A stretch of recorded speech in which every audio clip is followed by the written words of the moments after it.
battery pack in my bag. Oh, Jazakallah khair. I'll check with them. They actually have, what, you think it's faster than charging with a charger? Alhamdulillah. That is really nice. Oh, mashallah. Alhamdulillah. It's obvious, akhi. Many people will come to this conclusion when the deen is properly explained to them, subhanAllah. Yes. Sometimes some people just need just a little push. They're already there. Yeah. And it doesn't always happen immediately. Right. Sometimes these experiences need to be connected with each other over a period of time. That's true. And we don't know. Even at the time when someone seems like they're rejecting what you're saying, later on, later on it comes back and merges with all the other experiences, and it forms a part of that decision making. Yes, that's true, subhanAllah. You know, until the brothers come back, inshallah, I'm going to put our good brother on the spot here, maybe, and ask you. I know that you came to Islam later in life, yes. Earlier in your life, maybe 12, 11 years ago? 14 years. 14 years ago, mashallah. Akhi, many people who think about Islam, they face this problem, how the family will deal with it, and how the closer relatives will really face the decision that they make. And I've heard this many a times. People who have come to the conclusion that Islam is the truth and they want to embrace it, but when it comes to the family, it's a preventer. It's a clear preventer for them to take that step. Ibn al-Qayyim rahimahullah, he says that there are what's known as mawani' al-hidayah, the preventers of guidance. There are specific matters that prevent people from entering into Islam. And he's stated that the first and foremost preventer of entering into Islam or accepting guidance generally is the crime of shaitan, the crime of Satan, and that is arrogance and enviousness. There are people, subhanAllah, out there, and specifically people who might have thought that, well, this book or this revelation belongs to a specific group of people. A race, or I'm not from them. A race, I'm not from them. I shouldn't be related to them. It's kind of alienating the concept of humanity at large. The human beings being one entity, one source from one creator, and one return. It kind of, and it's a devilish trick by shaitan. It keeps mankind from recognizing that really it's not where you're from or who you are, or it's your recognition of your creator and the return back to your creator. So one of the preventers really that are clear, Ibn al-Qayyim mentions in his book Hidayatul Hayara fi al-Ajwaba ala al-Yahudi wal-Nasara, in a book a clearance of answering some of the questions of the Jews and the Christians. He really takes a concern in approaching Judaism and Christianity as being people of the book prior to the revelation of the Quran, and that the message is really directed to them. And there's even a direct call, Ya Ahl al-Kitab, oh people of the book. And such a noble title, right? Exactly. It's not even calling them by their names, oh Christians and Jews, but rather, Ya Ahl al-Kitab, oh people of the book. People of the book. It's trying to really touch their hearts in regards to their devotion to Allah Azza wa Jal, to their Creator. But one of the preventers, akhi, that Ibn al-Qayyim has mentioned, one of the clear concepts that prevent many people from coming to Islam is, he said, enviousness and arrogance, which is the crime of shaitan. He said prestigiousness, people who have a prestigious position in their life, they don't want to give it to up. lose this, yes. Right, like the Roman ruler in the time of the Prophet Muhammad sallallahu alaihi wasallam. He acknowledged all that the Prophet was really the final messenger, but when the acceptance was given in his presence, he refused, and the Prophet said he preferred this life over the next life. And he preferred his dominion over the submission to Allah Azza wa Jalla. Alaykum وعليكم assalam. السلام ورحمة الله Rahmatullah وبركاته. wa barakatuh. Hayakallah, brother. Ahlan sahlan. So these concepts, amongst them, again, wealth is a preventer. Ibn al-Qayyim rahimahullah, he clearly states that wealth sometimes prevents people from accepting guidance, whether it's guidance entering into Islam or guidance accepting the teachings of Islam for a Muslim. Guidance has levels, actually, and we ask Allah to guide us on a continuous basis. Ihdina as-sirata mustaqim. Oh Allah, guide us to the straight path. But another preventer is the family.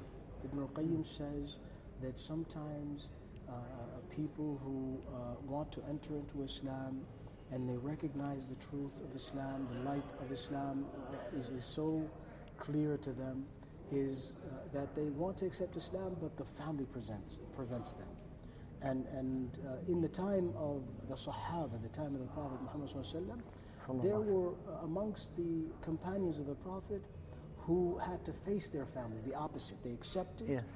they were guided, but then their families were Pressure on confronting them. them Yes. in a way that was kind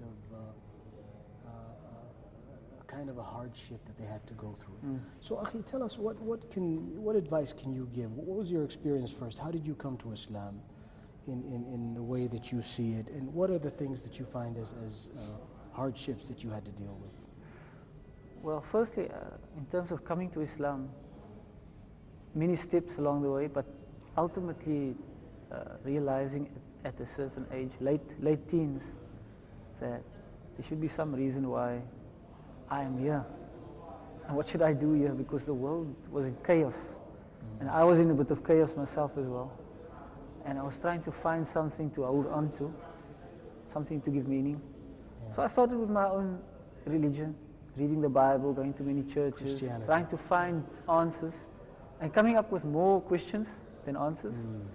And then going outside of Christianity and exploring other religions. New faiths. I didn't choose Islam at all. In fact,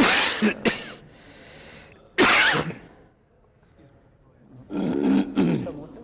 No, I'm okay. So I was taught, like many people are, bad things about Islam and about Muslims. Islam is like this, and they believe these things, strange things that I know are not true. First figure this out And also about Muslims. Good idea. And this is partly The phone died at a the really relationship sensitive time. between And I couldn't tell, that's the problem with Muslims Periscope, and is that certain the names are really, In other you can, countries, but the you names are have really very good small. relationship. It goes very, you saw that, right? And within some communities, even good relationship and bad relationships. So with my family, there was some not very good connection with Muslims through experiences, through some bad experiences with some Muslims. And also what has been taught by the church about all kinds of strange beliefs that we clearly don't have. Deliberately defaming Islam Yes. and Muslims. So eventually I bumped into Muslims. I'd given up on religion. I explored quite a few, some strange beliefs as well, and resigned myself to the fact that all of this was not going to answer the questions that I had. But I kept speaking to people about God and belief, and even in settings that didn't quite suit the conversation. And in one such setting, I bumped into a Muslim person who said something to me about believing in Jesus. And I argued with this person. This was a Muslim. Muslim. I said, no, Muslims don't believe in Jesus, and you Muslims... You actually didn't know that Muslims I didn't know. Subhanallah. And I said to the Muslim person, you Muslim people will say anything just to get us to accept what you believe. Amazing. And I struggled with this person a bit, and the person said to me, go find out. We believe in Jesus as a prophet. And I argued a bit, and then I went away and went to go and dig a little. It was the first time I read about Islam. I went to school with Muslims. We had Muslims in our community. But Earlier in your life. Yes. Right. But I had never really had this discussion. I'd seen rituals. But I had a very strange idea about what Islam is. And eventually I learned about Islam to argue with this person. to find the evil and the mistakes, and I kept digging deeper to try and find it until I started reading the Quran, and that really confused me, because I was expecting to find all these evil, satanic things. Faults that you were taught earlier. Things that I expected, okay, Muslims have to believe some crazy kind of things. Subhanallah. And I found the message of the Quran started in little puzzle pieces, answering some questions that I had, and things I had been wondering about. And also in discussion with other Muslims. I started meeting some Muslim people through this individual who told me about Islam. And eventually I had this inner struggle. Is shaitan leading me astray? I fought with this for quite some time. In my it was like a clear, I could visualize it almost taking place. But eventually it tipped over. How old were you at that time? At the time that I started going through exploring Islam was maybe the year 2001, I think. I must have been 23 years Early old. age. Yes. So, but I was ready to find something. I was like, I need to test this now and see what it is. And I made a certain kind of dua. I kept repeating it. I didn't know about the Islamic kind of dua. But I kept repeating, if this is the truth, then guide me to this. And if it's not, please, because I was so confused, it was a kind of a istikhara kind of a. Right. Eventually I went to understanding Islam classes. And that was the end of that. I was convinced. You understood that this was the truth. So I took Shahada. But I stayed with my family for 6 months secretly. Not telling them about it. Praying in my room and eating halal food and trying to be invisible about being a Muslim. But obviously my parents, they knew something's happening with this guy because we know him quite well. And I had a bit of a disruptive life at some point.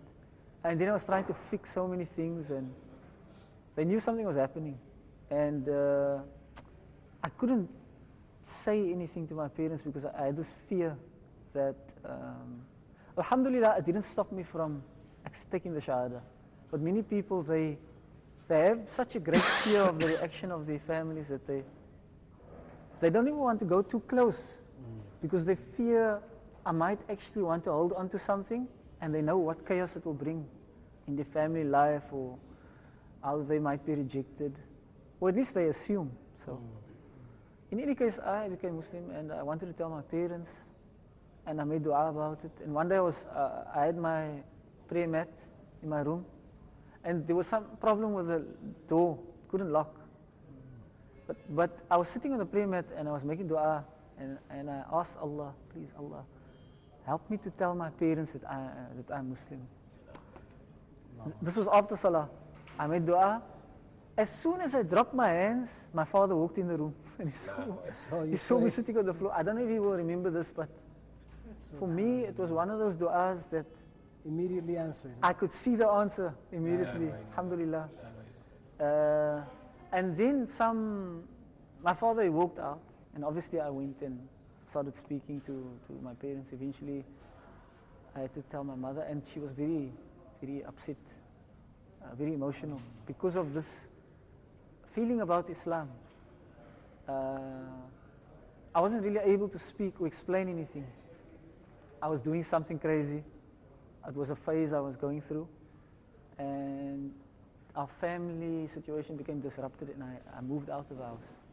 I moved out quite quickly, stayed on my own. They didn't accept the idea, and you couldn't convince them. I couldn't have the opportunity really to even explain anything. They just shut you off. Spoke with my father, but my mother, it was too heavy for her. She would cry and think I'm going through some kind of brainwashing or something like this. In any case, I needed to move out to continue my strengthening myself as a Muslim. And it was hard because I couldn't speak to, and I had to cut myself off from most of my friends. I had lots of bad friends. So I was kind of alone, but I moved close to a masjid, and I met some young people, some young brothers, and they befriended me and taught me some things. And alhamdulillah, I made some progress. I got married I think about a year later. My mother couldn't come to my wedding. It was too emotional for her. She couldn't accept. I think because it was another step to solidify me being a Muslim, which maybe she had hoped was a phase that I would just end. So it took many years to build a relationship with my parents again, and have a meaningful kind of, where we could speak to each other casually. Right. But that did happen. I got married, I had kids, MashaAllah. we were visiting, and things started coming. I stopped speaking. I tried at different points, but every time I was cut off. Not to be able to start the conversation. I did speak with my father, and my father said to me once, Doesn't that defy the concept of being open-minded and accepting and tolerant? you know, before I accepted Islam, I explored a few religions, and one of them was Rastafarianism, which you know what it's all about.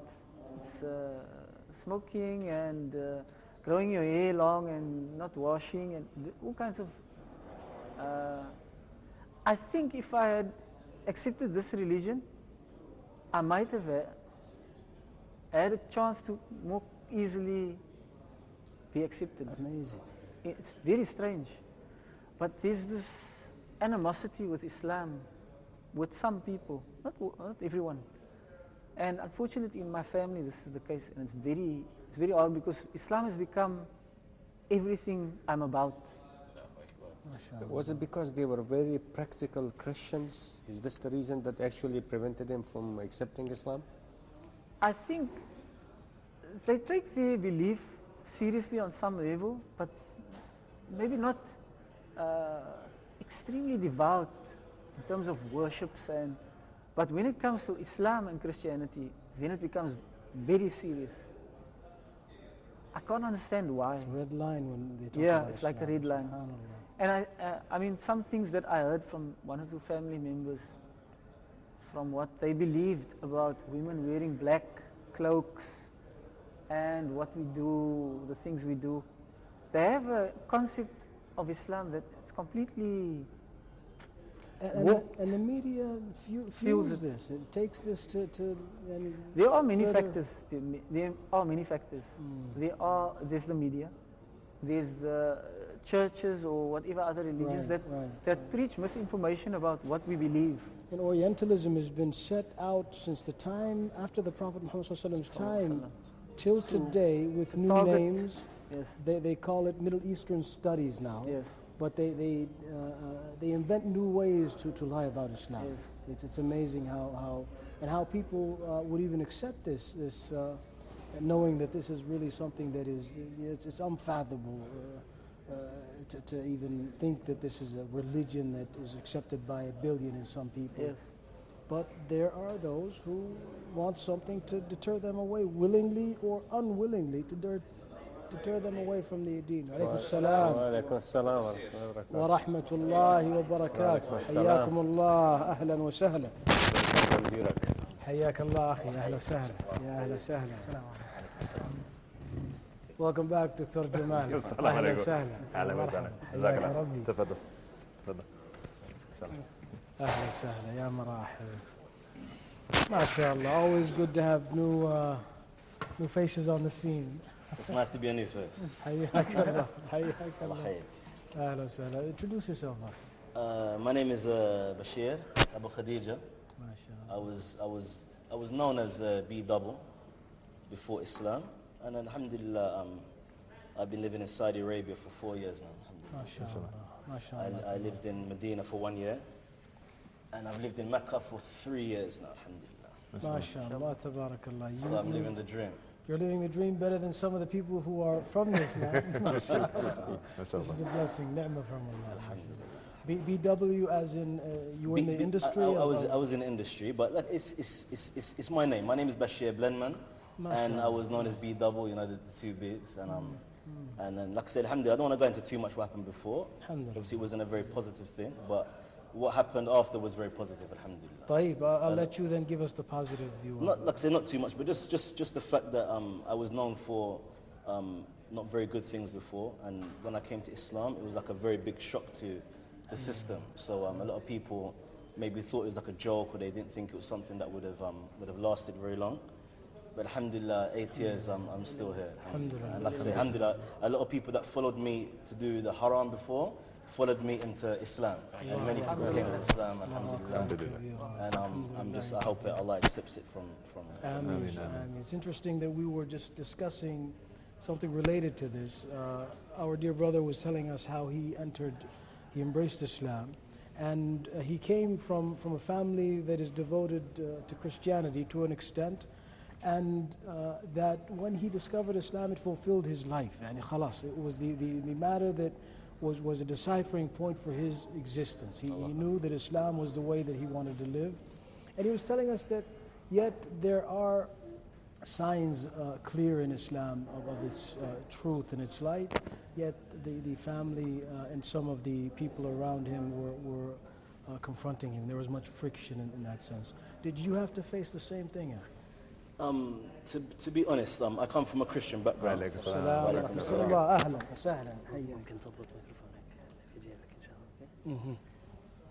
Walaikum assalam. I'm fine. Nice to meet you too. Hayakallah. Yeah, I didn't go through the similar trials with my family, but it was like I say, it was more of a trial with myself. Like I say, I come from a Christian background, but we're not very religious people, and I was someone that I experienced death from a young age. A lot of my friends died from a young age, from when I was in school. People started to die, so death was something always very close to me. And like, you know, when you live a life of going to prison and people dying and a lot of problems, it's like death is very close to you. So Allah is very close to you. You know that even though no matter what people think about you, deep down a lot of the people that are so-called gangsters, or people that people perceive as bad people, are very close to Allah because they know death is close to them. And this is something. It's a perception that is not always the case. So like I say, I was someone that was very spiritual from a young age because I knew that I could go any day as far as I was concerned. And it was even worse than my best friend, like someone that was like a brother to me, was murdered when I was like, I think I just turned 18. So it really hit me, you know, the fact that I'm gonna go soon, and I need to go in the best way. I need to understand what is coming after.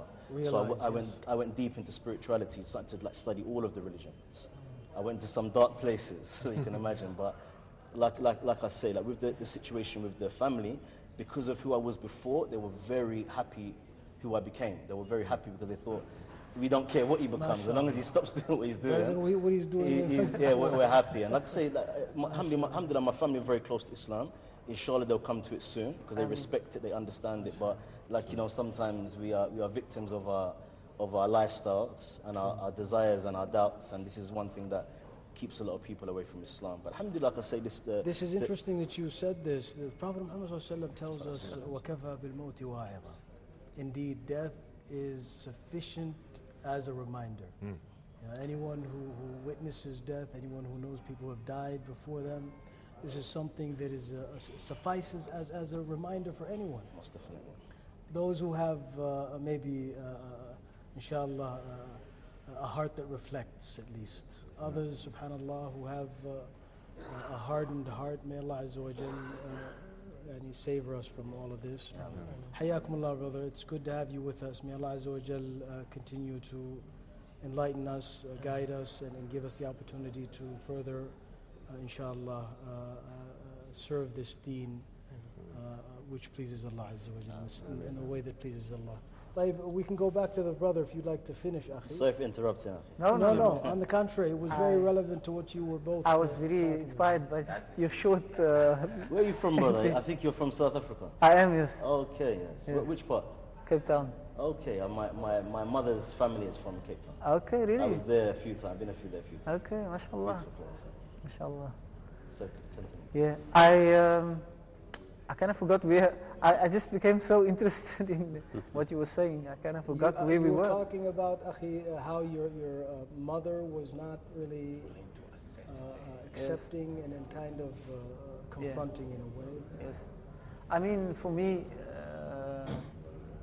my family, they knew, like the brother, there were some things that changed for the positive. And they surely acknowledged this. But because of that animosity with Islam, I wasn't given an opportunity to actually explain myself much. And because of this burning need to want to convey Islam to those close to you, for me it's almost like an obsession. When I listen to Quran, especially in Ramadan, because in Ramadan you become, your awareness of what the verses are saying, it's like at a higher level. My family, they're in front of me, their faces are in front of me, and I want to share this understanding I have of this verse, or how this verse is affecting me. And being here in Makkah as well, going around the Kaaba, any kind of good experience about Islam, I want to just hand over to them some way. And I haven't been able to do that. And when I've spoken to my father about Islam. I've sent messages, I've shared links and WhatsApp messages and tried to speak and tried to hint, and then just been silent for long spells to avoid. Using various methods. I mean, I've been very weak at these efforts. Example even, mashallah. His father, he says he walked into his room and he was praying.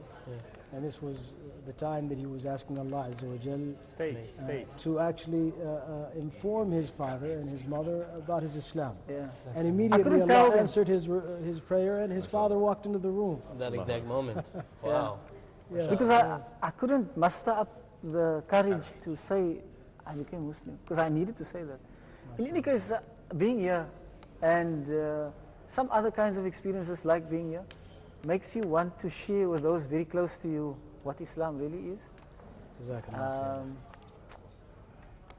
It's like a real heavy, for me it's a very heavy burden.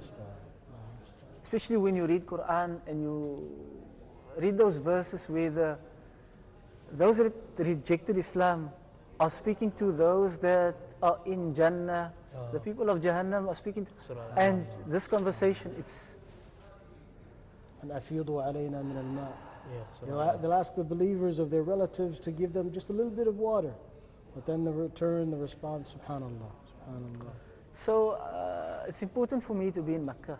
Yes. And to be preparing to go on Hajj and to go into Arafah, to ask Allah to assist in this challenge. And ya Shaykhuna, also one thing that's very interesting is Nuh alayhi salam. And the story of Nuh alayhi salam was given to Prophet Muhammad sallallahu alayhi wasallam to give him energy, to give him power, to tell him, okay, you're giving da'wah. And for him it felt like a very long time, 10 years in Mecca.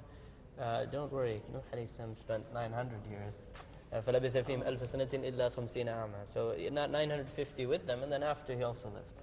You can't imagine this. Subhanallah, you can. So that's actually the thing that should give you strength. You were saying the Quran.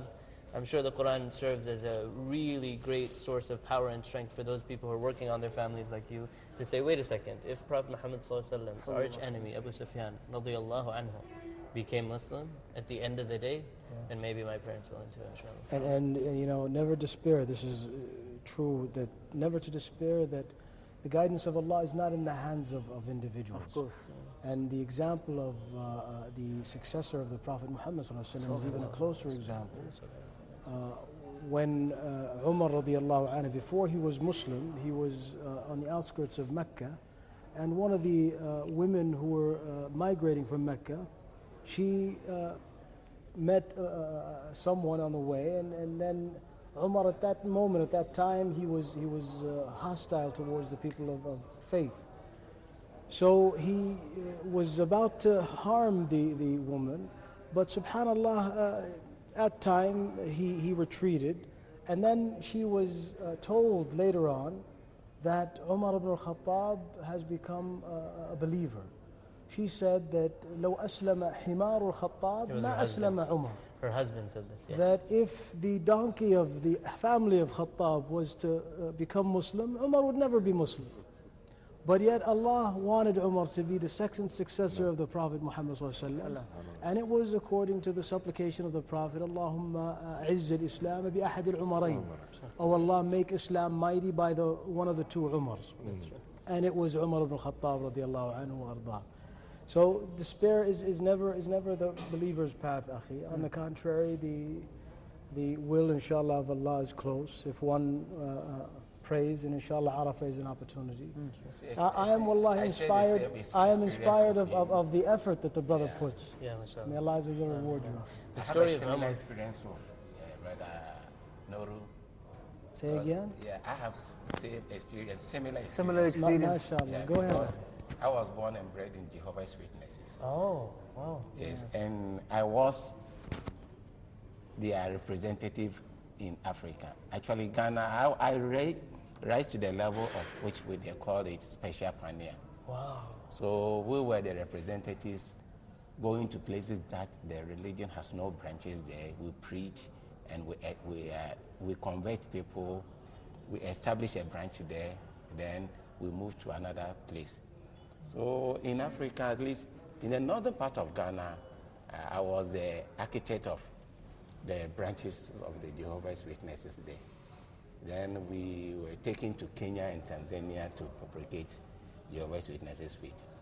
And in fact, as Brother Nur was saying, living from Christian home to Islam religion is sometimes not easy in Africa due to misconceptions created by the Christian faith. A lot has been said negatively against Islam. Therefore, when you are in the Christian family and you happen to benefit the Allah's mercy to live there, you are bound to face some kind of persecution. I was almost going to the headquarters, Brooklyn. We have a school called Gilead School, and that is the highest because I passed through all the stages and I was just about to go to Gilead School in Brooklyn. Yes. You were of the higher ranking, mashallah. I was the highest Witness. Jehovah's Witnesses. And you know, Jehovah's Witnesses, it's not even easy for Jehovah's Witnesses member to convert to even another Christian sect. Yes. Because we don't even accept any book from any Christian church sect. We go out with our Awake, Watchtower, and those literatures. But we have been programmed such that we don't take any book from any religion. Wow. And therefore, what you are told is what you believe in. Wow. It's a whole program that I see myself to be very, very fortunate. Allah loves me so much. I think Allah loves everybody, but maybe I might be number one. Yes. Yes, I might be number one. Akhi, and in return, mashallah, to the guidance that Allah Azza wa Jalla has favored you with, you now have opened a school in Ghana, and you have more than 400 and some students. It amazes me, and I want Dr. Jamaat, inshallah, Umar, maybe to comment on this, and our dear brother, inshallah, what do I call it? BW? No, Bashir. Bashir. Bashir. Much better. Yes.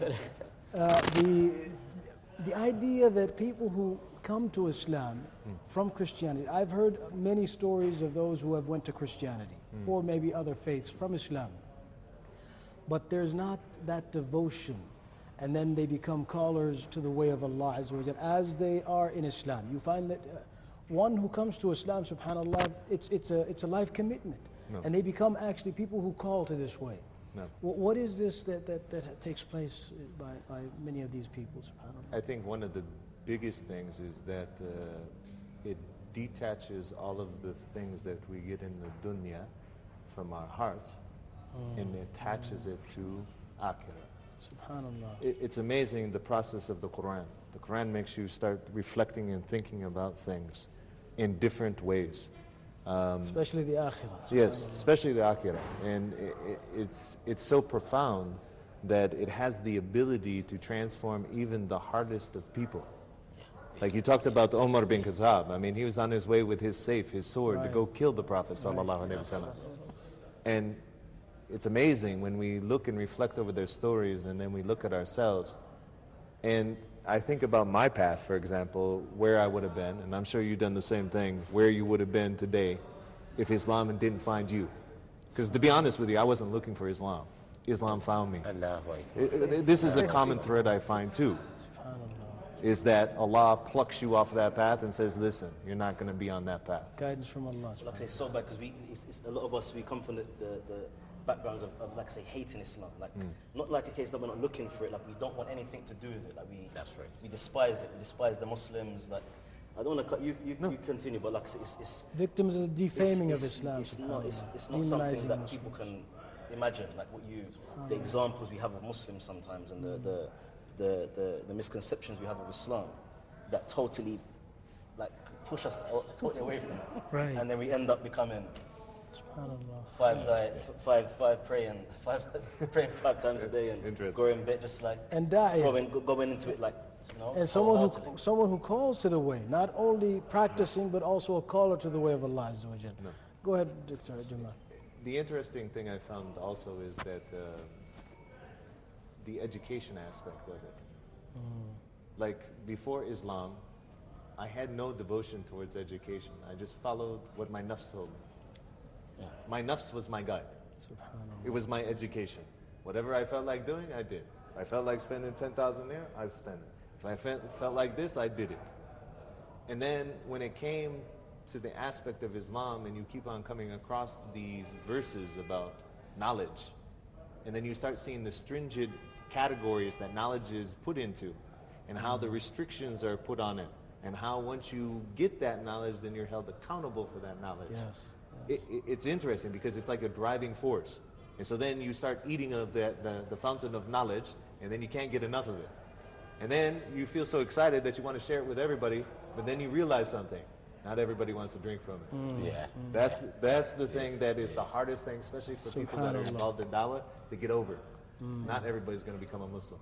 I thought everybody was just going to, mashallah, Allahu Akbar. The way you accepted it, everybody else. Yeah, I thought everybody was on the board. It's easy, it's simple. Can't you see it? Because something you said is very important for us to understand as Muslims and to be grateful for, is the fact that we come from Christianity, something that is very complicated. The aqeedah of Christianity is very complicated. Yeah. It's something that you can't. It's like rocket. It's bigger than rocket science. Yes. It's very Well, complicated. rocket science is actually concise. This is not concise. Exactly. So it's like I say, it's very complicated Right. and with very little detail. Right. The Deen of Islam is very simple, very easy to understand with so much detail. And this is one of the major things that, like I say, that he touched on as well about akhirah. The sense that I come from, like I say, in Jahiliyyah, like we have money, we have all of the things that people want. Do you understand? And we have a very little understanding of Jannah. So it's like we feel like I say, you go to Miami as a young guy in his early 20s with a lot of money, and do you understand? Like this is like Jannah for you. Right. So if you don't have any understanding of Jannah, there's no reason to chase after it. SubhanAllah. But you come to Islam, and then it's like you realize, you start to learn that the last person who enters Jannah, the worst Muslim, he will have a property that's 10 times the size of the whole earth. And this stuff blows you away. You realize that you're going to look at your wife for 40 years when you first see her. You're going to have a house of gold and silver bricks. Like, it's stuff that it literally blows you away. And I was never a gambler. So getting this information, you realize that you can't gamble with your akhirah. SubhanAllah. You can't gamble with this. And like I say, Right. something that is a big blessing It's for us just Muslims. one soul, huh? That we it's a very big blessing that we have to understand as Muslims, that you've been given something so profound and something so, it's like I say, it's an ocean, it's wide and it's deep, and it's something that is something that you know, we can't thank Allah enough for, that He's given us something that is very tangible. And this is the dearest favor that Allah Azza wa Jal can give any human being, is the guidance. اهدنا الصراط المستقيم صراط الذين أنعمت عليهم. With the knowledge as well, of course. So this is The interesting point that he made on this is that some of the Christian ulama, some of their scholars, say that the descriptions of Jannah were actually part of the revelation that was in the books. But the priest class removed them from it to focus on nar, on the hellfire, the Ajib, punishment, really? in order to get money. Is that a Protestant idea, though? No, this is from this is in the Catholic, the Protestants. Oh, wow. This goes all the way back. That they removed the actual descriptions of Jannah, and they put left only the descriptions of punishment. Which manifests the mercy of Allah. Right. And they put the They wrath just of wanted the Allah punishment instead, so they could get the despairing money from the mercy of out of the Allah. fear. Subhanallah. Yeah, interesting. And again, it's another way to steer the focus away from Allah. Yeah. And to steer it to Isa alayhi salam, to Jesus. Because, like I say, as far as they're concerned, he's all about love. He's all about like sacrificing his life for the people. And like I say, God seems like some... anyway, I don't want to use these words for Allah, but you know what their plan has been. So. Allah, you know, the scholars, they tell us, نَقْلُ الْكُفْرِ لَيْسَ بِكُفْرٍ. No. So when you talk about kufr, you're not a kafir, inshallah, don't worry about it. Yeah, Sheikh, I really love the story of Umar, which you explained, and I think this will definitely help for those who have family members who they want their family members to accept Islam. One interesting point was that Umar radiallahu anhu saw that lady as she was traveling to Abyssinia. He said, "Where are you going?" She said, "We're going to Abyssinia." He said, "Why?" She said, "Well, you did all this oppression to us. You kicked us out of our homeland, the place we were born and raised in." And then what did he say? He said, "May Allah subhanahu wa ta'ala help you in your journey." This is what Umar radiallahu anhu said to that lady. His heart was tendered by her. Yeah, and so it's these type of statements which you're going to hear from your parents, like, "Oh, well, I'm happy if you're happy." Statements like this, that from what I've read about stories, and obviously alhamdulillah, I was born in a Muslim family, so I didn't get the opportunity that these guys, or this test, or this, situation that these brothers are in. However, after that, she came home and she told her husband this story, that Umar radiallahu anhu said that, "May Allah subhanahu wa ta'ala help you on your journey." The husband said, "Wallahi, the donkey of Al-Khattab will become Muslim before Umar radiallahu anhu becomes Muslim." And so a lesson we can also learn from this is never give up on anybody. If somebody is Islamophobic, if somebody looks like they're the complete enemy of Islam and they want to destroy Muslims, you never know when they can end up being the second Khalifa of the Muslimin. Yes, never despair from the guidance of Allah Azza wa Jalla to anybody, regardless of... And again, it's something we have to consider as well and realize that Allah is the most merciful. And Allah is not going to send anyone to Jahannam if He doesn't at least give you that understanding in your heart. You might not manifest it on your tongue, but He's going to give you that understanding in your heart. You're not going to go to Jahannam and appeal your punishment, because it's something that you know that you've brought upon yourself. And it's something you know you understood. Like all the descriptions of Yawm al-Qiyamah, we never hear anyone speaking of Allah in a way that He's being unjust to them. No. He's being just. So it means that it's something that we all understand. Maybe we don't understand it now, or we understand it later, but before we die, we're going to understand it, unless we're of the people that will have the imtihan on Yawm al-Qiyamah. But most of us will understand this before we leave this dunya. Yes. If we choose to accept it, is another thing. So like I say, even for the brother, you have to, for myself, I've done Hajj twice, alhamdulillah. May Allah accept it.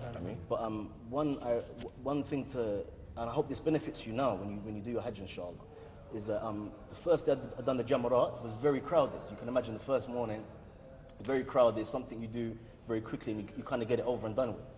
The second night I done it, just before we left, there was one of the brothers was giving a talk about the story of obviously when Ibrahim alayhi salam, he took the journey and he threw the stones at the shaitan and kada wa kada, and it brought me back to being a Christian, being a kid, learning this story in Sunday school.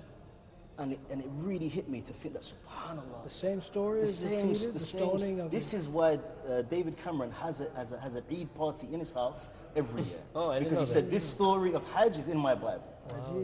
He has an Eid party in his house. Wow. So I remember doing the second day of when I did the Jamarat, I was crying like a baby, because what hit me is that this is something that we are all obligated to do. But who can do it? Only the Muslims. Where do they designate the area that this took place? Mecca. Mecca, subhanallah. In the Bible, Mecca. And that is Psalm 84, Psalm 84 verse. Psalm 84 verse 4 going. Yeah. And Sheikh, the way the Bible describes Mecca, just like it's here. In fact, and I have read this quotation several times. We were never made to know that is Mecca. They hide it. They hide. And it is the verse is talking about people who are moving from strength to strength in the valley of Baca. With the well of water, Zamzam. It even mentions the well of water. The water is there, but the Zamzam they didn't name it Zamzam. Yes. But the well of water. That is it. Right. The valley of Baca, which David passed through. That is it. Right? So when I came and saw Kaaba, I said yes. My mind quickly went to Psalm 84. Right. The people who goes from strength to strength in the valley of Baca. And look at where Kaaba is sited. From whichever angle in Makkah that you come from towards Kaaba, it is in a valley. Whichever angle you come from, the Kaaba is sited in the valley. Yet we have this in the Bible, but we were given a very negative thought about pilgrimage to Makkah. And every Christian has a very negative thought about Islamic pilgrim to Makkah. You know, I asked a Christian once about this passage about Becca, because in the Quran, in Surah Al Imran, Allah tells us, إِنَّ أَوَّلَ بَيْتٍ وُضِعَ لِلنَّاسِ لَلَّذِي بِبَكَّةَ مُبَارَكًا وَهُدًى لِلْعَالَمِينَ. That is what convinced me most. When I was told that in the Quran, it said the first house appointed for mankind is that of Becca. Right. See, that ended me. And the response I got, it seems that the person wasn't well versed in the Bible, and they just wanted to give me a quick answer. He said, well, that's referring to Rebecca. Rebecca. Rebecca. That's Becca. They used to Not slang back then. Rebecca. It's an abbreviation for the wife of Ishaq or Ibrahim. It seemed like he wanted to just turn me off. The verse and added that those people moving from strength to strength, they prayed and say, oh Lord, if I died in this house, it is better for me to live 1,000 years elsewhere. Wow. That is what the Bible said. To die in this house is better for me to live 1,000 years elsewhere. Islam basically connects all of these people who were following Christianity, following Judaism, back to their own usul, back to their own origins. If you're a sincere Christian, you will accept this. You will definitely There's no doubt about it. If you are a sincere Christian, the same way Christianity bring me to Islam. Yeah. Yes. Because again, I remember as a kid hearing the 10 Commandments. I was a kid in the church. They didn't like me in the church. But they kept saying, pray to Jesus. I said, I'm not praying to Jesus. Jesus, I love him. I want to be like him, but he's not God. In the 10 Commandments, it says the worst sin is to associate a partner with God. That is it. The worst sin in the Bible is shirk. So I would not, like I say, I couldn't get my head around this concept that everything that is commanded in the Bible is not being done. And like I say, all of the stories, we're not here to talk bad about Christianity to make Islam sound good. We don't need to do that. That's not our thing. The truth is still the truth. The way they slander the prophets, the way they speak ill of Allah, even ill of Allah, they take away Allah's attributes. All of these things, and just like I say, the common sense tells you that these prophets are the same prophets. They have the same names. It's the same prophets, but these stories are not adding up. So when you come across the Quran, and then it tells you this didn't happen, this is what happened. And the unity and message This is all what the way happened. from And then it shows you that, okay, now, these sound like prophets now. Not someone that sleeps with his daughter, or is an alcoholic, or kills his friend to sleep with his wife, or kida. These sound like prophets now. Exactly. So I actually was giving a khutbah in the famous mosque, Park 51. And that mosque was known as the Ground Zero Mosque. They had a lot of controversy around it, but it was just a very innocent masjid that people wanted to build, which was actually a few blocks away from Ground Zero, actually.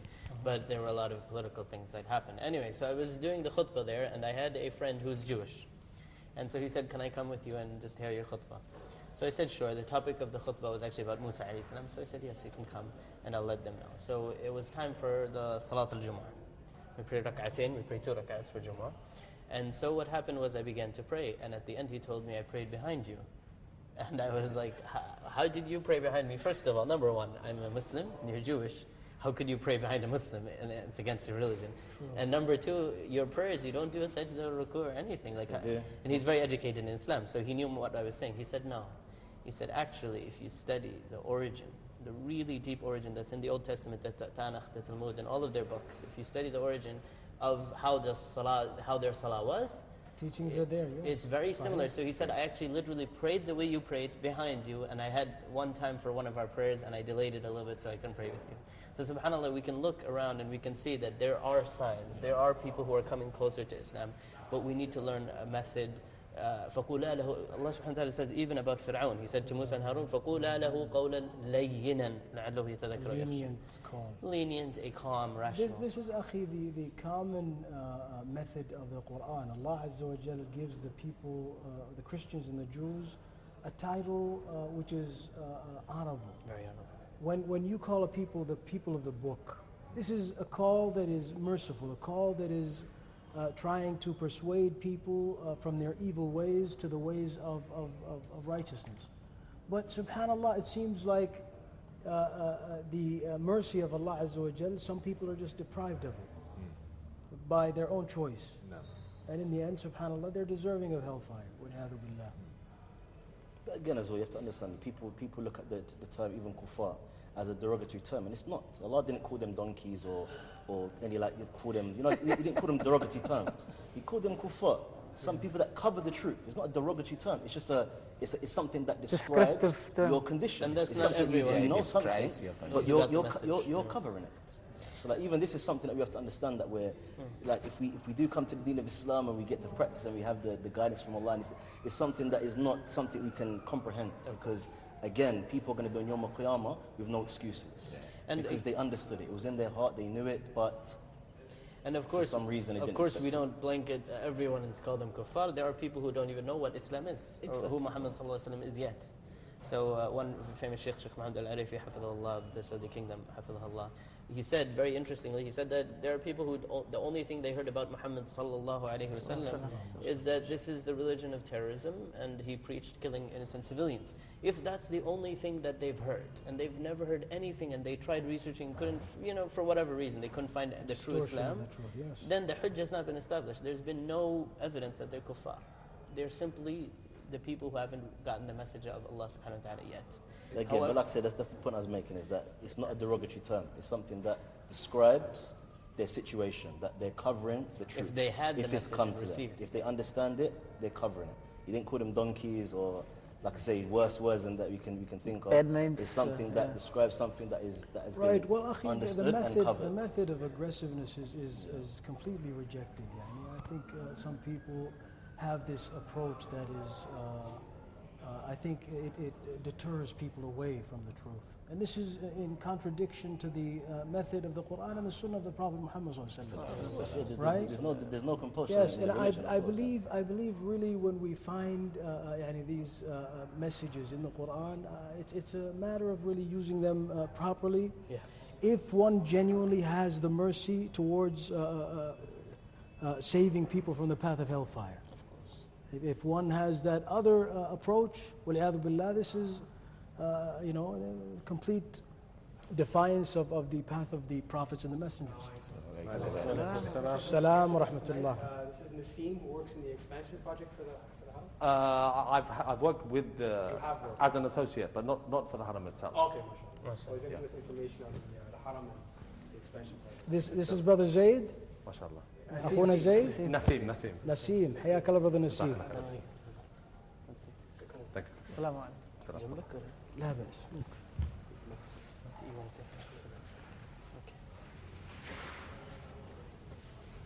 Assalamu alaikum. حياك الله Brother Naseem. Go ahead and introduce yourself and what you do. My name is Naseem Chowdhury. I've lived in Makkah almost 15 years now. Alhamdulillah. I've worked on various projects to do with construction and engineering around the Haram. Some indirectly to do with the Haram itself, others to do with projects around the Haram. So that's my background. Mainly I work in strategy, which is basically the art of how to overcome obstacles and bottlenecks which occur when these projects are in progress. So that's kind of a brief background of mine. I was born in the UK, studied there, did my degree there and everything, and I came here in 2002. After that, I did a couple of years in Al University to learn Arabic, and I was working at the same time as well. Who are you working with now? Yeah. A Korean company which specializes in construction management. Basically, we monitor construction projects around the Haram and other places. Do you know anything about what happened with the counter pillar that fell? Last year's, not any more than what's been said in the media and what's happened in the court system. Of course, we know it was an accident, and these things, of course, unfortunately, these accidents happen everywhere, whether in New York or London That's or true, yes. it's unfortunate, and these things should be investigated so that lessons can be learned, and that is what's happening. So inshallah, we'll wait for the findings and take it from there. Inshallah. The thing about the haram is because there are so many people, always, and people are always on the move, it makes it unlike any other project anywhere.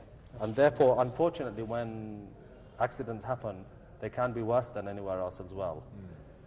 But inshallah, we hope the investigation will be thorough and we will know exactly what happened. And the main thing is to avoid these incidents in the future, to learn the lessons. Yes, inshallah. definitely.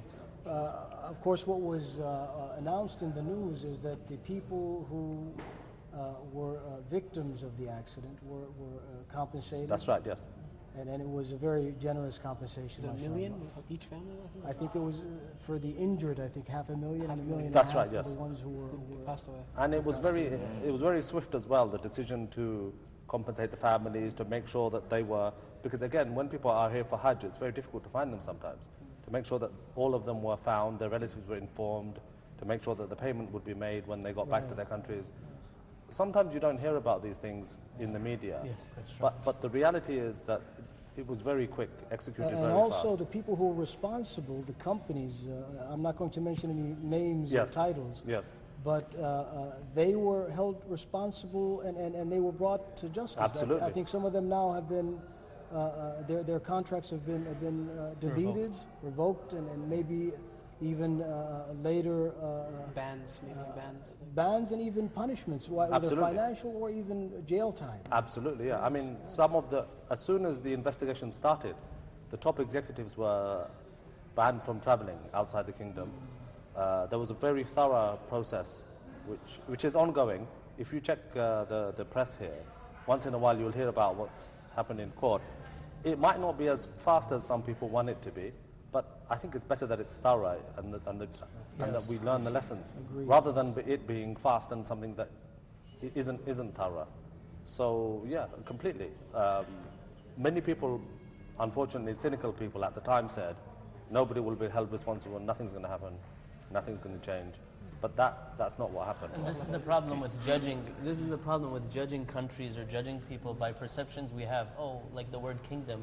Yeah. Everyone gets afraid, right. and all of these things. We don't realize that actually the Kingdom of Saudi Arabia, may Allah preserve it, did a great job every year with Hajj. Before the Kingdom, what did we have? We had a lot of difficulties in Hajj, and the Kingdom single-handedly was able to, mashallah, make the journey of Hajj so much more easier, so much better. Allah, this is a duty, akhi. And alhamdulillah, this is something to be mentioned, yes. But this is also a duty upon the governing power over the two masjids. This is how Allah Azza wa Jal commanded Ibrahim and Ismail when He commanded in two places in the Quran, in Surah Al-Baqarah and Surah Al-Hajj.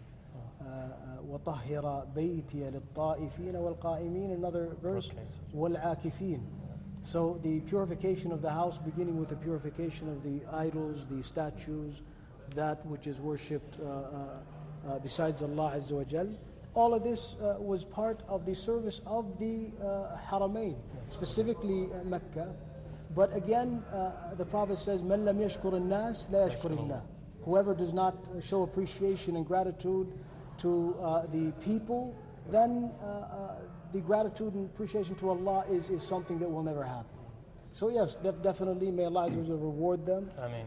May Allah further preserve them and give them the opportunity to serve this honorable and noble land, and provide the services for the Hujjaj and the people who are coming to this land to worship Allah Azza wa Jal. So Allah provide guidance through the knowledge that is dispersed through this, I think, governing power. If I say this inshallah with honesty, that the government of Saudi Arabia is concerned more than anything else to call to Tawheed. Definitely. The call of the oneness of Allah. And this is the call of Ibrahim alayhi salam.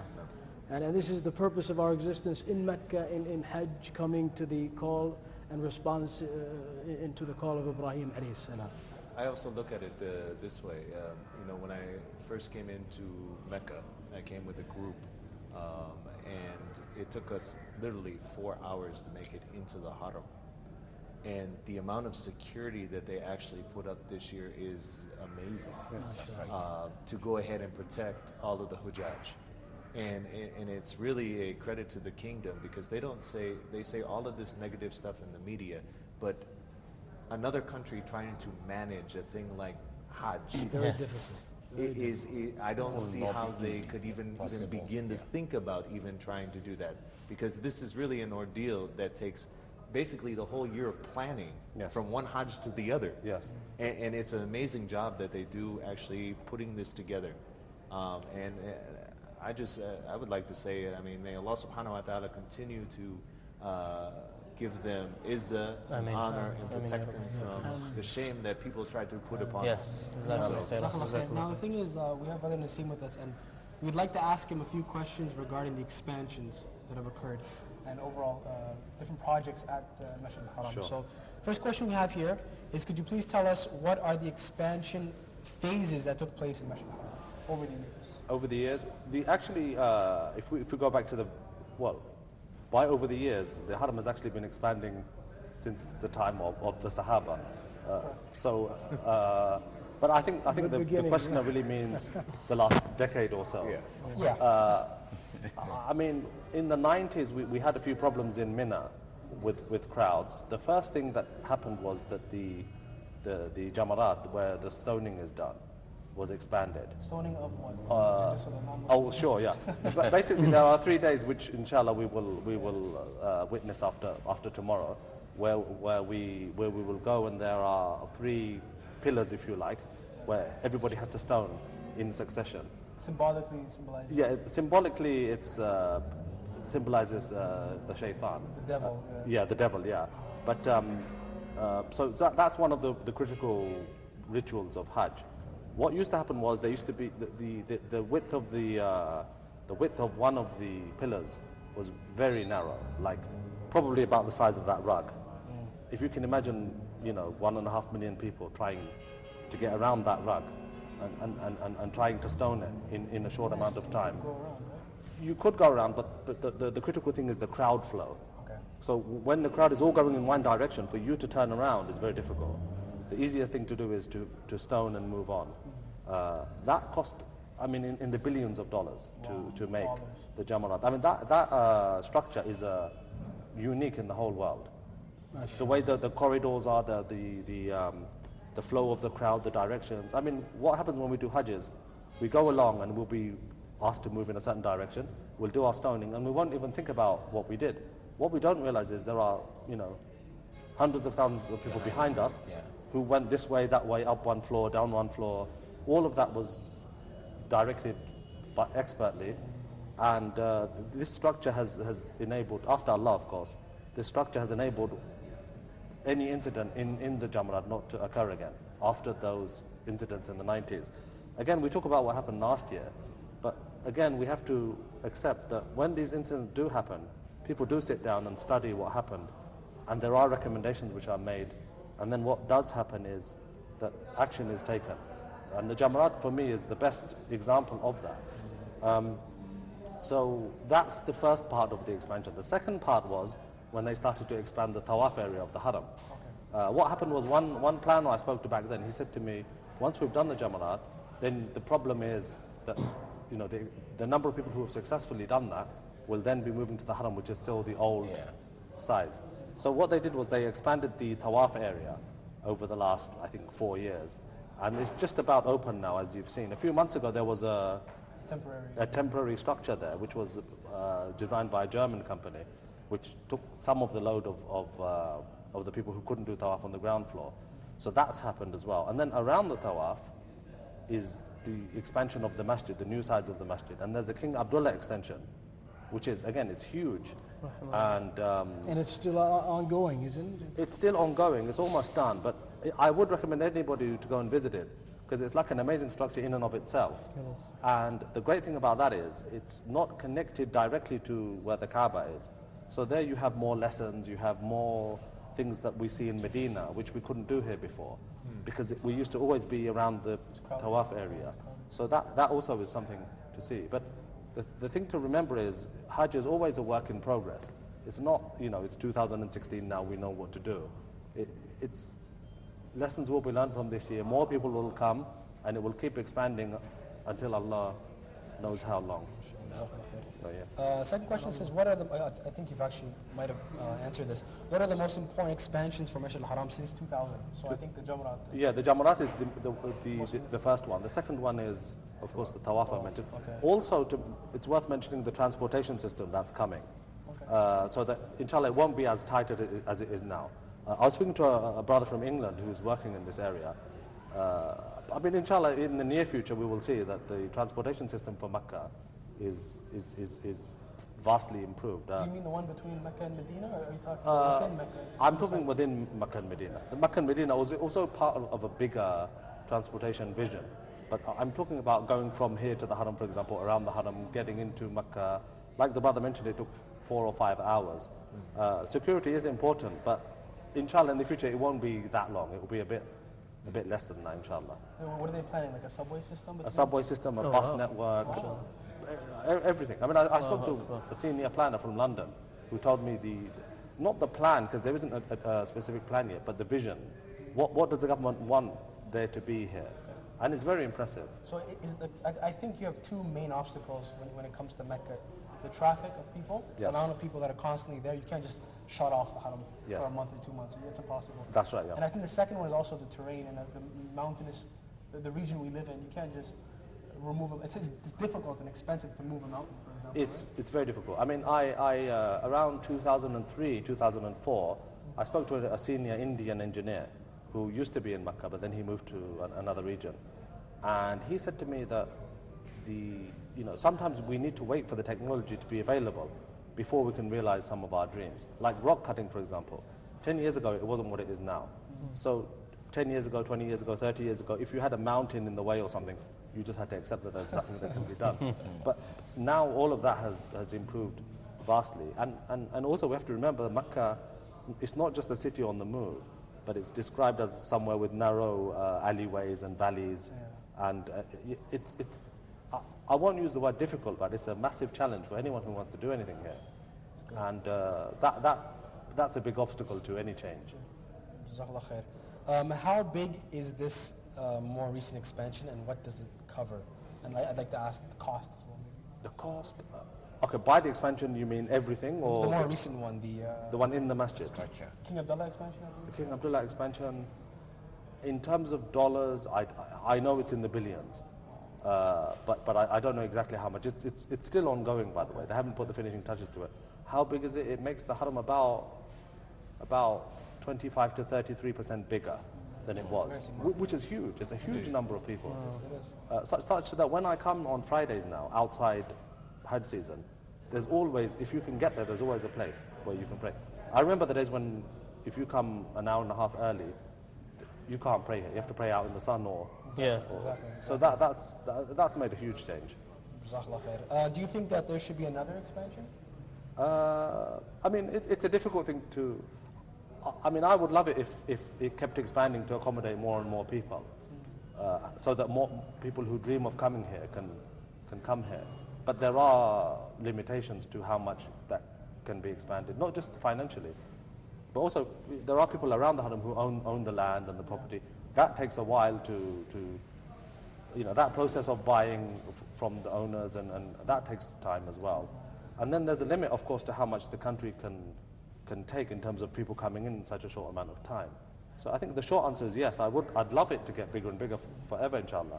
But we also have to understand the limitations that are in place of doing such a thing. The last question, just for myself, these are finished actually. Parking. I mean, anyone who drives, they know how like Medina, mashallah, Masjid Nabawi, there's underground parking, which is a huge blessing. Yes. Last time I drove to Mecca, my car was towed. Yes. So I mean, where can we park? It's coming, don't worry about it. We're still much better than New York and Boston. It's still much better. Parking in Mecca is still much better than New York and Boston, in my opinion. Well, I mean, yes. I've just been to London. I really do believe I've never that. been either, so. London. I mean, I've just been to London. So you know what it is. Yeah, I mean, it's different. It's ridiculous. And then you have to pay so much. I'm sorry, I'm ranting. But you have to pay so much just for a place to put your car, and then you could end up walking anyway. Yes. A lot, because you can't park in front of the restaurant you want to go to. Okay, but is underground parking possible Not for the haram, Not no. underground. It's Why just, not? well, because of the fact that, Terrain. okay, one thing is the terrain. The second thing is that the masjid has already been built. So to tunnel under it would be very difficult. But there is a solution to what you've said, which is basically like what you would call in the States a park and ride. Yeah. Something like that. Yeah, that one. Yeah, inshallah, that's coming. Okay. So We need an HOV lane, though. I'm sorry? We need an HOV lane. Or we could do the European system. We could do bicycle racks. Oh, that's nice. If it wasn't so hot, I'd enjoy That's a it. good idea. Why not? But inshallah, there We'll will lose be a lot of system weight. where you have the ability to park somewhere safe and get on a means of transportation, whether it's a monorail or a bus, which will bring you right next to the haram. So inshallah, that I know at the moment it's not. There's parking ideal. in Rusayfa. There's a parking in Yes. Hayy al-Rusayfa, and I think, wallahu alam, you can please let me know if this is true, but they were planning on having people park there, and then they take the bus to Masjid al-Haram. That happens in Ramadan. Like- anyway. like- Yeah, that happens in Ramadan anyway. No, but they're doing this and they're going to build a train between Mecca and Medina. Is that? That's almost done. Yeah, okay. Yeah. This is one solution. There's another solution I think that's it's been implemented in the area of Mecca, or the Haram specifically, and that is floors of parking. Yeah. Many flats. yeah. Yes. This is, I think, applicable because the area really doesn't permit you to go underground, Yes. So where you it might as well does build permit you to actually maybe build Sky's the limit. flats. Like the sky's the limit. Yeah, that's The right. second tallest building And it on will earth be is around Mecca. the Haram, and you can connect it with some kind of bridges or some kind of escalators. Yes. Yeah. Maybe you can suggest this to the Korean companies. We'll be more. The thing is, we actually, Copyrights are all to Huda. Yes. Nothing goes the out. reward, inshallah, is ours at this challenge, inshallah. So, Sheikh, I had to ask you, is it true that the second biggest building on planet Earth is in Mecca, the clock tower? Yes. That's the true. second biggest Yeah. building on Earth. Yes. If you It's measure- beautiful. I mean, volume-wise, yes, of course. No, I mean, That is Oh, Kaaba. height-wise. yeah. That is Kaaba. Height, no. Height-wise, Tower. I'm thinking CN Tower is definitely. No. Maybe This if you're is saying clock tower, second highest clock tower. Yeah. okay, maybe. it may be. I but read that in the eastern hemisphere at least. it could be. I'd need to check on that. Okay, please. But I know volume-wise, it's Yeah. a huge building. Wow. Yeah. So I mean, volume-wise, it breaks records. yeah, absolutely, yeah. Is that that like the tower? 10,000 rooms? Or Close to the haram. Is that the tower? That's Yeah, like a Thousands. clock I mean, tower. Yeah, there's it's- like 7 or 8 hotels in there. Yeah. And then all the apartments and the shopping. Yeah. I mean, it's huge. Yeah. MashaAllah, mashallah. Okay, guys, I've got to go. Jazakallah khair. Very nice to meet you guys. Wallahi, it's like sit all of your head. I mean, Memorable experience and to bring you back many more times. Did you give a lecture at with the English Dawah Center I was supposed to go, In but Mecca. I was before? Like, I was due to go, and last minute I couldn't make it. because we had one brother who used to be something in music, and then he gave us a small lecture. He was with another brother from It England. reminds me of Brother Napoleon, who's now Muta', mashallah. Yeah. Maybe it's him. I was due to be there. The resemblance and mashallah, the history and the Jazakallah emphasis, khair. mashallah. Inshallah, I'll be there. Yeah, please visit us. Like I say, may Allah, like I say, keep us all firm, inshallah. Ameen. Learn us from the Quran and حياكم الله Sunnah, brother understand the Bashir. Salaf Salih. آمين آمين. آمين آمين جزاك الله خير. Nice to meet you guys. أهلا وسهلا. Take care. Assalamu alaikum. Assalam. Noor, any questions for Nassim regarding the Haram and this expansion project? I think I put you on the spot. You put me on the spot. I was just distracted, and then you asked me the question. It's okay. I mean, for me, one of the things about going to the Haram is getting close to the Kaaba. Yes. And there's probably no engineering solution for that, because you're always going to have one floor, Yes. and it's always going to be that. I guess there's no question in that, really. Yeah, I understand Yeah. your concern though, because so many people have this. I mean, I was speaking to a friend from Morocco who's here for Hajj, and he said to me that there's a waiting list in Morocco, such that people wait every 10 years to get their name on that year's list, and then they can come to Hajj. Many people become sick or they die. 10 years. 10 years, In yeah. Morocco. So there's a huge number of people who want to come. Then there's, you know, the expansions that we have and the engineering projects. And then, of course, there's the personal experience that we want to be able to sit in front of the Kaaba, to be able to kiss the black stone. So we have to make not a compromise, if you like, but we have to find the best solution such that more people can come and they can have a comfortable stay and everyone gets a chance to have that experience. exactly, yeah. And the thing is, because of the times we live in, because air travel is so easy and relatively cheap, it's difficult to have a situation in the Haram where it would be quiet enough for us to do everything. Yeah. I mean, subhanAllah, inshallah, may Allah reward us for our intention, because something has to give. And Yeah. I mean, personally, if the government here say, look, we're going to let more people come in at the expense of, you know, the personal experience of Hajj, for me, I think it's probably better to do that. So that more people can experience something than some people can experience everything. Yes. What's the capacity, Akhi, that the Haram today can actually hold? I think about a million. You mean inside the building? Right. To serve I think the about total about 1.5 million. million But more people at come. one time. Yeah. MashaAllah. Is there another structure that you can think of in this world that can contain that many people? No, I mean the biggest football match I can think of is about 10 less than 10% of that, maybe 7-8% of that. And the thing about a football match is, you go to your seat and you watch something that's fixed. You don't move. You don't move. Whereas here, everything is on the move. Yeah. So how to plan for something like that? Even if it was 100,000, it would be difficult. But we're talking in the millions. So it's on another level, really, of planning. There's nothing in the world like this at all. Nothing can compare to this. I have one question for you. I live in Riyadh. Okay. In Riyadh, they're redoing the whole entire sewage system. Right. And the reason they're doing that is because so many people came to Riyadh. I mean, it's like huge number of people. Yes. And the sewer system wasn't made to handle that many people. Yes. Are they also experiencing that sort of problems here in Mecca? And is it something that they plan on redoing as part of construction? Or? Interesting. That's a very good question, because what some people don't understand about Saudi Arabia is I mean, alhamdulillah, it's a wealthy country, but it's not a country that has always been wealthy. No. And countries that have been able to develop over time, like the UK, where I'm from. Right. What happens in Saudi is when the income comes, they have to make a decision as to how much development there will be at a certain time. So they develop in stages, and that only has really happened since the 1970s. So again, when it comes to Makkah, every 10, 15 years, they have these ideas that, okay, we need to expand or improve this, because that's the way things work here.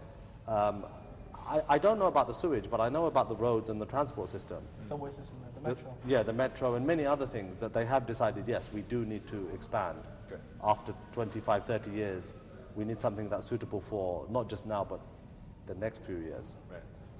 So yeah, I mean, sewage specifically, I can't answer the question. I was just wondering, because the Hajj keeps on getting more and more people. Yes.